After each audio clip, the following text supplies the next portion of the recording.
I am. Thanks, Matt. So for those of you who don't know me, I'm the Massachusetts State Coordinator for Citizens Climate Lobby. Tonight we have, we're excited to hear from John Grossman. John is a member of the Service Employees International Union Local 509 Climate and Justice Committee.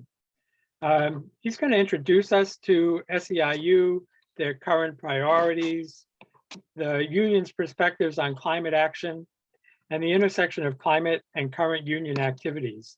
And just for a little bit of context, I just want to point out that the SEIU Massachusetts State Council is comprised of 6 locals representing over 105,000 workers in the state.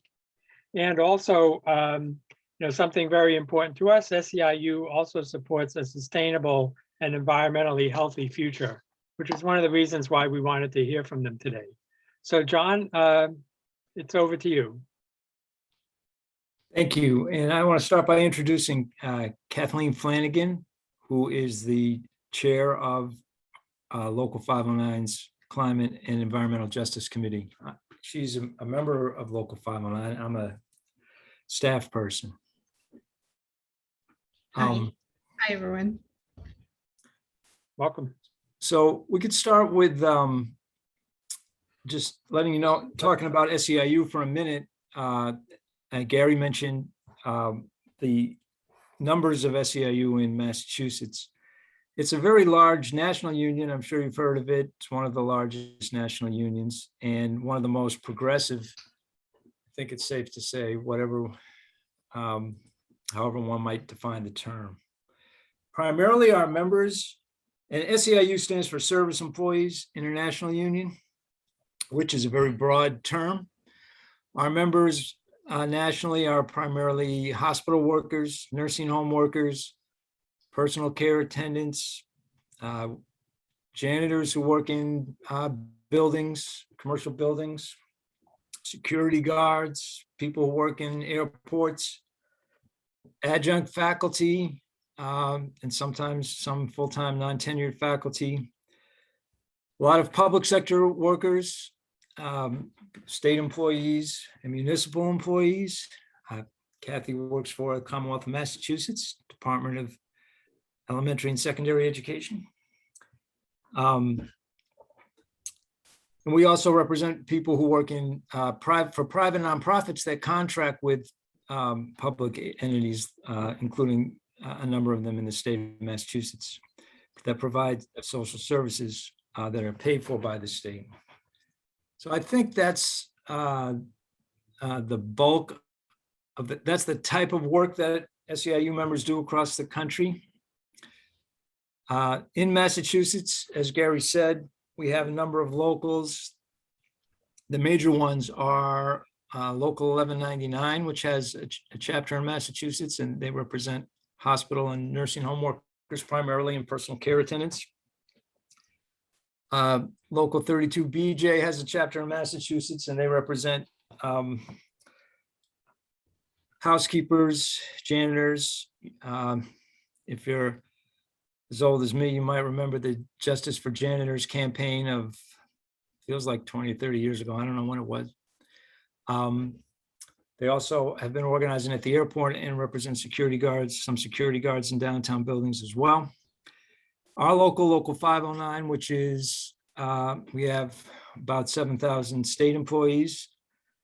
We represent about 6,000 private nonprofit employees who provide social services and contract with the state. And also family childcare providers, people who provide childcare out of their homes. And some university employees. Maybe some of you might be an adjunct faculty at one of those universities. I don't know, just a guess. So that's who we are.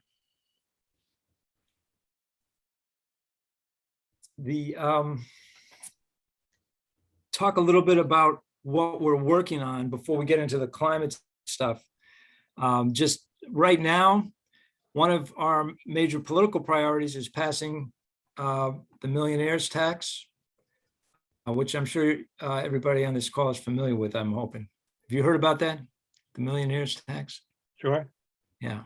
So we're a big part of the Raise Up Mass Coalition, was part of SEIU, was a major part of founding that coalition. And we've been part of all those campaigns, getting earned sick leave passed, getting the paid family medical leave passed, and the minimum wage increased.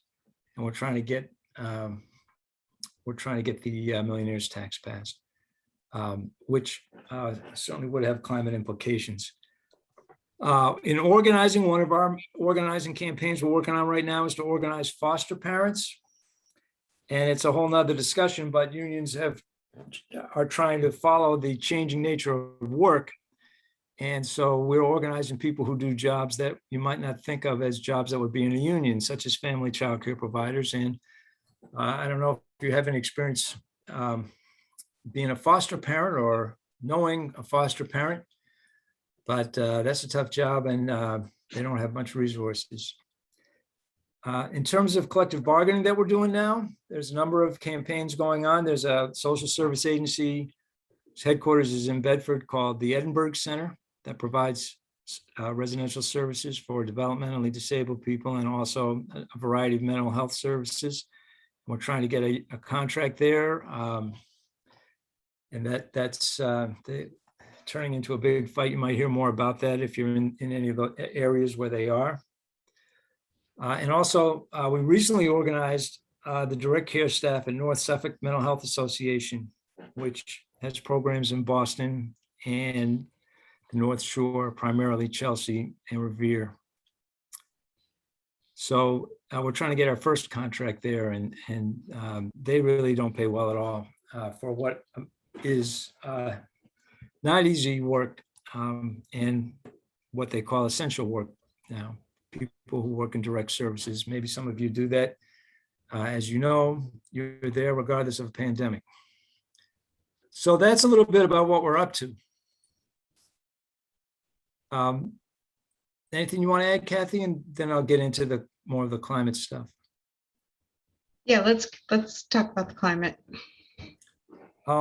So I sort of divided this up into two parts. One is what's going on in Massachusetts, and one is more generally about how labor looks at climate. And I'll start with that. Because I know people who advocate for on climate issues sometimes may feel frustrated by labor's response. And I should have mentioned this earlier, but I volunteer with 350 Mass. So I consider myself part of the climate justice community, just like you guys do. And I've experienced some of the same frustrations. But the way I look at it is you can divide labor, when it comes to climate, you can divide labor into two parts. A number of labor unions and labor union members are in businesses that are dependent on the fossil fuel economy. So if you work for a utility, if you're coal miners are sort of the obvious example, there's fewer of those than there used to be. But there are many union members across the country who work in refineries or building pipelines, installing gas installations, people who drive trucks. All these folks are in businesses that are dependent on the fossil fuel economy. And now they're starting to learn that there's a lot of people out there who would like their career to disappear. And, you know, that's a tough place to be. When someone's telling you that your career that you worked your whole life to try to build up, and if you're active in your union, those jobs generally pay pretty well. And the unions have been fairly successful at making it halfway decent job. And they're in areas oftentimes where it's the best job around. And now you're telling them, or we're telling them, you know, you got to give that up. That's a very hard thing for people to hear. And that's kind of how they start to come at the issue. And I think there's a growing recognition among folks in those industries that something's going to change. And then, you know, you're sort of more open than you might otherwise be if you're looking at the issue and someone comes and tells you, well, you know, we can reduce your emissions with a little bit of carbon capture and storage that would kind of take care of it, and you can keep doing what you're doing, they're going to jump at that. And that's a very frustrating thing for those of us who realize that that's not a very good solution, if it's a solution at all. And I'm not an expert in that, but that's been my observation. And that's what we're up against. It's, people are going to defend their livelihood. And I think a good way to look at it is, if you're familiar with the concept of frontline communities that we hear a lot about in climate justice, oftentimes that's a term used for indigenous people whose land is being taken for drilling and fracking and building huge pipelines that are going to destroy the climate, and as well as people who live in environmental justice communities who are breathing in the air that is being polluted by these operations. And I think it's important to consider folks who work in that industry also as frontline people who are impacted by the crisis in a different way. That the efforts to deal with this is going to significantly affect their lives. And in some places, the whole community, which is based on the income from those operations. Here in Massachusetts, you don't see it historically as you would see it in places where they do a lot of drilling and mining, because we don't do a lot of drilling and mining here, thankfully. But it's nonetheless an issue for construction workers and utility workers and people in the gas industry. They have those same feelings. And those of us in the climate movement are trying to work with them and help them to understand that it's not their fault, and we got to take care of them as we do the what we call, you're familiar with the term just transition. So that's one piece of labor, and the other piece of labor is the part of labor that is not dependent on the fossil fuel industry, and those folks tend to be just like you and me, in my experience. Teachers and social service workers and hospital workers, we're all got the same climate problems everybody else got. And to the extent that it's a low-paid workforce, like other low-paid workers, they're worried about who's going to pay the bill to make this transition. But I think, and you could comment on this, Kathy, the more and more our members are generally worried about climate change, just like the general public, and would like to see something done about it. And we're trying to explain to them that, and it's easier than it used to be, that, it's great to fight for a raise and better working conditions, but if the cost of survival is going to increase exponentially because it's always 95 degrees, that kind of wipes out the raise you just got. So we all really need to work on it together. And I think, so don't think of labor as just one thing. There's different interests within labor. Labor is united generally in that people have solidarity and feel sympathy for people who are losing their jobs as a result of this. And so the labor movement as a group sometimes has trouble moving faster than its slowest moving member. But those are the forces within labor. And so I hope that's a little bit helpful. Just wanted to, yeah, go ahead. yeah, I just wanted to say that, I work at the Department of Ed. I'm a state worker. A lot of us, are very concerned about justice issues, racial justice, climate justice. And 509 has organized committees to address these issues. One of the challenges is to inform our members and get people interested in what the issues are and how they can band together with the union to address these issues. It's hard to capture people's attention in time. Everybody's busy. And so that's part of the work that we're constantly grappling with. We're constantly trying to find ways to get the attention of our members, and also to help them understand, the various legislative bills and other actions that they can take to really make a difference. Because working as an individual, you can only do so much, but working as a group, you can really gain some traction. So those are the kinds of things we are generally working on. So I see, John, you put some things in the chat. Yeah, these are national coalitions that you might have heard of. If not, you might want to check them out if you're interested in this issue where labor and climate are working together. I didn't realize I just wrote the abbreviation rather than spell out the name. There's the Blue Green Alliance and there's the Labor Network for Sustainability. That's what LNS stands for. Right? They're both good resources on these issues. Real quickly in Massachusetts, what are we doing? There's a local coalition that you might have heard of called the Mass Renews Alliance that some climate groups and some community groups and labor folks work to start. Our local is a member of that. And that group is working on a major retrofitting bill in the State House to subsidize retrofitting for people in their homes. And not just for energy efficiency, but also to electrify and get rid of gas and that sort of thing. So that's a group you could check out. There's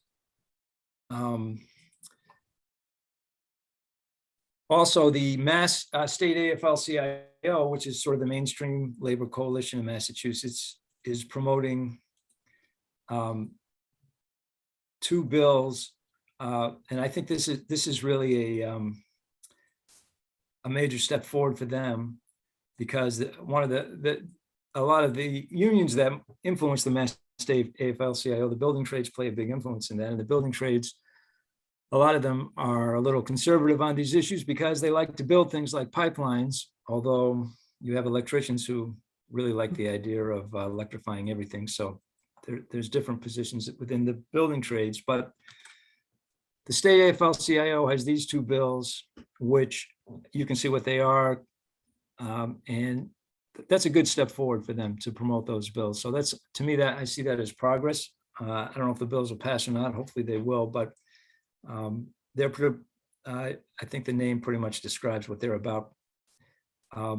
Local 509 has our committee, and Kathy spoke a little bit about the education we're doing with our members. We're trying to get a project together to help family childcare providers get some money for retrofitting their homes, since they are providing childcare for kids. We've been working on, along with SEIU nationally, on promoting the Thrive Act. You guys know about the Thrive Act, and it's basically trying to get major climate money into the infrastructure bill. There's an event in Salem tomorrow that you may have heard about. And we've been working on trying to get our Congress folks to push hard for climate and equity in the infrastructure bill. And we have been, another interesting thing, and I'll stop with this, that labor is working on is, in some cases, is bargaining. You know, we do collective bargaining with employers, and we've been trying to put together some demands around climate into our bargaining, which is usually about things like getting a raise and better working conditions, and very particular the workplace. The state workers that we represent, of which Kathy is one, recently negotiated to set up committees with the state to look at some climate issues, including reducing the need to, well, this demand came in before COVID, but reducing the need to commute, encouraging use of public transportation, and trying to address the buildings that state workers are in. To reduce emissions there. So those are the kinds of things we're working on. Anything you want to add, Kathy? No, we've gone to the various chapters in our union to talk about what the work that we do. The outreach is a big part of what we do, and also working within the union structure to bring, various climate opportunities to the union to get their endorsement and put more weight behind it. And John's, instrumental. He's really done this work for a long time, and he's a wealth of knowledge, and ask him anything. All right. Okay, so thank you both. This has been I thought this was really great. I mean, I think you covered a lot of ground at the right level of detail, and you've given us a good view of the things that you're concerned about and working on, and especially your perspective on the unions and how they're coming to approach the issue of climate change. So I really appreciate that. I just think we have a time for maybe 1 or 2 questions. If anybody has a question for either Kathleen or John. Yannick, Mine muted? you're good. Not now. Good. I thank you guys. Thank you guys so much for it's just incredible to hear about everything going what you guys do. I was just wondering, with such a diverse like membership that you have, like what would be a potential way that we could reach out to about carbon pricing, or how would you reach out about carbon pricing to your members? Well, that's a good question. And carbon pricing has been a difficult one for labor in general. I think for 2 reasons. One is that you got to work at carbon pricing to make it progressive, as I'm sure you guys know, and have been working on it. And I know that there's been a lot of work put into the recent carbon pricing bills. You also have to work a lot to understand that it is progressive after you've done the work to make it progressive. It's not easy to explain all that, and for people to feel confident that that will be the result. And there's a lot of working people who have to drive a lot and are at the low end of the income scale. So I think that's the biggest problem. And the second problem is that market mechanisms seem very attractive to economists and other people. Folks in the labor movement the market hasn't really worked for us. If the market worked for us, we wouldn't necessarily need the labor movement. But it doesn't work that well. And we don't leave our wages to the market, because we'd all be broke if we did that. Or at least that's how it feels, and many of us would be. And so that is not, in and of itself, is not an obvious selling point, as it is to some other audiences who say, hey, yeah, that's a nice, easy way to do it. We don't have to make people do stuff. Even though the carbon pricing is actually going back into the pockets of, workers. I think we can get there, Yannick, for that reason, man. I think we can get there. I'm just trying to describe why we haven't got there. Yeah. And I think talking to the various labor political people, the SEIU State Council, the state AFL-CIO, and trying to present it is an important step. And more the various climate issues, they're starting to see the climate issues and to take positions on them. That's the other thing, is just it's been a job, as Kathy has mentioned, to get unions to realize that we need to take positions on these issues. So I guess that's the best thing I can say about it. We need to teach people to be more forward thinking and proactive. There's a number of issues that are of high priority to our members, and some members have different, racial justice might be more of a priority than climate justice. They're all interconnected. So in terms of, John's worked a lot on divestment for private unions, I guess, or public and private unions. And it's a hard issue to get approval for, or to get people to sign on to, which to us seems like a very non-controversial issue for the most part, because most of our members in 509, we don't work for oil refineries or anything. So you would think that most people would agree, and most people do.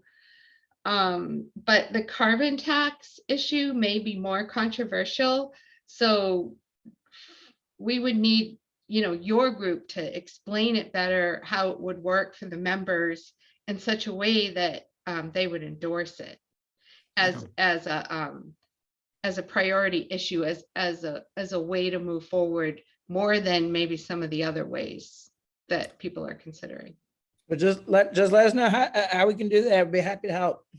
Yeah, it's a good idea. We can talk to our committee about that. And there are other unions that are starting to have climate committees as well. And just want to comment on the comment that Nicholas wrote in the chat. And pointing out that people in developing countries who are paying the highest price after having contributed the least to the problem and are dependent on us. And one way that labor plays into that is a lot of labor union members now come from those countries. We have a lot of immigrant members.